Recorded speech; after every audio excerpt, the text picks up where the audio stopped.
फिल्मों में, गानों में ऐसे छुपे हुए इतने आर्टिस्ट होते हैं जिनको कभी कोई जान नहीं पाता। लेकिन हेलो दोस्तों, स्वागत है आपका हमारे यूट्यूब चैनल सुनते हैं। गीत संगीत है फिल्में। इसी गीत संगीत में एक चीज़ और मधुरता प्रदान करती है, वो है सीटी। किसी खुशनुमा पल में आपके होठों ने भी कुछ पल इसके नाम किए होंगे। आज आपने देखा होगा कि हर दूसरा शख्स अपनी आवाज़ के जादू से वीडियो बना रहा है तो कोई इन्फॉर्मेशन दे रहा है। इसकी एक वजह आज के दौर में बड़े अत्याधुनिक संसाधन भी हैं। लेकिन क्या आपको याद है 90 के गाने और उन गानों में बजने वाली सीटी, जिसे बजाने की कोशिश आप आज भी करते हैं? क्या आप भी ये सोचते हैं कि ये सीटी नकली है? अगर नहीं तो ये सीटी किसने बजाई थी? हालांकि हमारे समाज में सीटी बजाना अच्छा नहीं मानते, लेकिन अगर सीटी बजाने से कोई व्यक्ति कलाकार बन जाए, आज हम ऐसी ही शख्सियत के बारे में आपको बताने जा रहे हैं जिसने 100-200 नहीं बल्कि 1600 गानों में सीटी बजाकर इतिहास रच दिया। फिल्म हीरो, दिल तो पागल है का अरे रे रे ये क्या हुआ, या फिर फना का चांद सिफारिश। इतिहास रचने वाले वो शख्स हैं नागेश सुरवे, जिन्होंने कई गानों में सीटी बजाई, लेकिन उन्हें वो मान और सम्मान नहीं मिला जिसके वो हमेशा से हकदार रहे हैं। नागेश जी 1975 से सीटी बजा रहे हैं। एक गाने के लिए तमाम तरह के इंस्ट्रूमेंट बजाए जाते हैं, फिर वो ढोलक हो, तबला हो, हारमोनियम हो या फिर बांसुरी या ड्रम। पहले के समय म्यूज़िक डायरेक्टर के नीचे एक म्यूज़िक अरेंजर काम करता था जो पूरा म्यूज़िक बनाता था। कई म्यूजिशियंस गिटार या वायलिन के साथ गानों को रिकॉर्ड किया करते थे, लेकिन आज दौर बदल गया है। अब इंस्ट्रूमेंट की धुनों को कंप्यूटर सिस्टम पर बैठकर तैयार किया जा सकता है, लेकिन एक विसिल यानी सीटी का इस्तेमाल आज भी मशीनों के जरिए नहीं हो सकता। यही वो कलाकार हैं जो 40 सालों से इंडस्ट्री में हैं और अपनी सीटी से गानों को हिट कर देते हैं।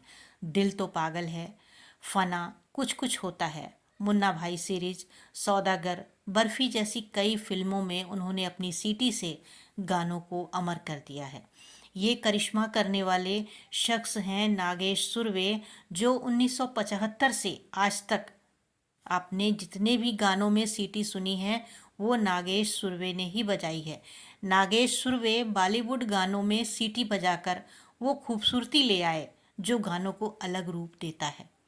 सीटी बजाने का उनका यह शौक कब प्रोफेशन बन गया, कैसे उन्होंने इस कला को अपनाया, इसका खुलासा उन्होंने एक इंटरव्यू के दौरान किया था कि जहां उनका बचपन बीता था उस मोहल्ले में सभी सीनियर लड़कों का सीटी बजाने का अनोखा तरीका होता था जो एक दूसरे को बुलाने के लिए संकेत का काम करता था। अलग अलग ग्रुप के अलग अलग संकेत थे। शरारत के तौर पर उन्होंने हर समूह के सिग्नल पर सीटी बजाई और सभी को नीचे ले आए। उस दौर का वो किस्सा याद करते हुए बताते हैं कि असली मज़ा तब शुरू हुआ जब हर कोई हैरान होने लगा, असली अपराधी कौन है। उन्हें डर हुआ कि उनके साथ मजाक करने पर वे उन्हें डांटेंगे या पीटेंगे, लेकिन उन्हें उस समय हैरानी हुई कि वे सभी इतने खुश थे। उन्होंने उनसे कहा, क्या मैं सीटी के स्वर में गा सकता हूँ? इस तरह उनका सीटी गानों का सफ़र शुरू हुआ। फिल्मों में, गानों में ऐसे छुपे हुए इतने आर्टिस्ट होते हैं जिनको कभी कोई जान नहीं पाता, लेकिन आज तो सेट पर चाय पिलाने वाले शख्स का नाम भी क्रेडिट्स में आता है। लेकिन ये उनकी बदकिस्मती ही थी कि फिल्म इंडस्ट्री में 40 साल से काम कर रहे नागेश सुरवे को कम लोग ही जानते हैं, या जिनकी संगीत में रुचि है वो लोग ही इस कला और कलाकार की जानकारी रखते हैं। मनोज शर्मा बड़े म्यूजिक अरेंजर थे जो आर डी बर्मन के लिए काम करते थे।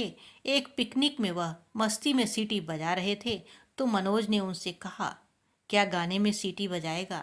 नागेश जी ने कहा, हाँ मैं कर सकता हूँ। पहली बार उन्होंने जिस हिंदी फिल्म में सीटी बजाई वो फिल्म थी जूली और गाना था ये दिल क्या करे। और फिर इसके बाद नागेश सुरवे ने पीछे मुड़कर नहीं देखा। एक समय ऐसा आया कि हर म्यूज़िक डायरेक्टर अपने गानों में उनकी सीटी का इस्तेमाल करना चाहता था। एक साल में वह 100 से ज़्यादा गानों में सीटी बजाने लगे। एक इंटरव्यू के दौरान उन्होंने बताया था कि सौदागर फिल्म का गाना इलू इलू में उन्होंने सीटी बजाई और अनुपम खेर ने जब सुना तो उन्हें यकीन ही नहीं हुआ कि ये किसी इंसान ने बजाई है। जब उन्हें बताया गया कि ये करिश्मा नागेश सुरवे ने किया है तो उन्होंने उनसे कहा, मुझे अपना शागिर्द बना लीजिए। खबरों की माने तो नागेश जी ने कई फिल्मों के बैकग्राउंड में भी सीटी बजाई है।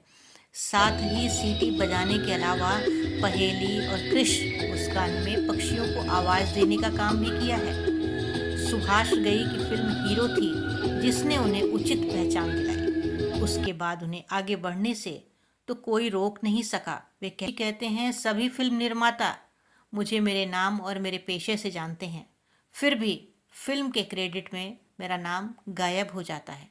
जबकि आजकल वे चाय वाले के नाम का भी उल्लेख करते हैं। ये ऐसी चीज़ है जिससे मुझे बहुत दुख होता है। तो आज इस कला के बारे में और कलाकार के बारे में जानकर कैसा लगा आपको, कमेंट बॉक्स में अवश्य बताएं। मिलते हैं जल्दी ही नेक्स्ट वीडियो में। तब तक आप अपना और अपने अपनों का ख्याल रखें। Good bye.